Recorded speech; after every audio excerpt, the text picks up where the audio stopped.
20 семејства од кочанската приградска населба Оризари се крајно револтирани.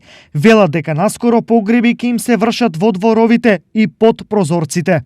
Притежаване општината и местната заедница за да ослободиме до самите ќошови, џамови на куќата, да ни се пружават гробишта, да ни мртвите да ги копат, живите да не троват во собите.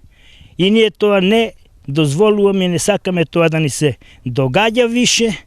Кај да идем? Овде се пъни и змии, и смоци, и желки, и венци, и восок, и свети, ветеро дуне. Секој ден чистиме свети и отрови околу куќите.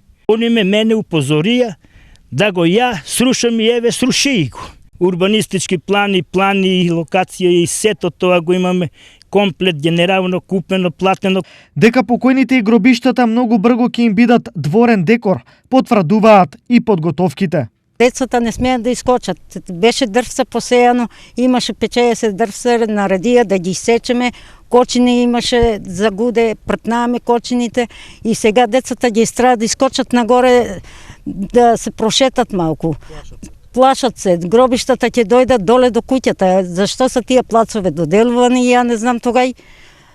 Са дрвцата заштитува малку, сега ни заштитуват ни ништо.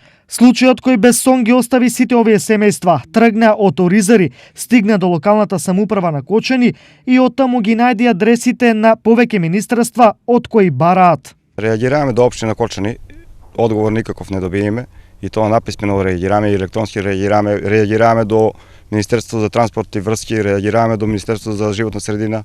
Бараме да се дислоцираат, имат место, имат решение, градоначалникот може да пронајде тоа да се стопираат гробишта и да се најде дислокација да не бидат овде во куќите. Во врска со несекојдневниот проблем од Оделението за урбанизам во Кочани, велат дека се е во ред и дека гробиштата според нив се на вистинското место. Тие се постоечки гробишта, со закон се знае како, со законот за гробишта се знае како може да се затворат постоечки гробишта, да не се вршат обреди или закупување на тие гробишта, меѓутоа таму има се уште простор за закупување и според законот за гробишта од нивните парцели има еден заштитен појас од 10 метри, кој што тие до сега го користеа како узурпирано градежно неизградено земјиште и ние дојде време, нели нема место више дека да се закопува и мора тоа да се отстранато. Доколку општината остане на своето, засегнатите жители на Оризари имаат две опции. Едната е да организираат протести и да го спречат ширењето на гробиштата до нивните дворови, а другата е да ги напуштат куќите. Во меѓувреме, локалната самоуправа на Кочани не отстапува од планот и секојдневно се доближуваат до куќите на овие семејства.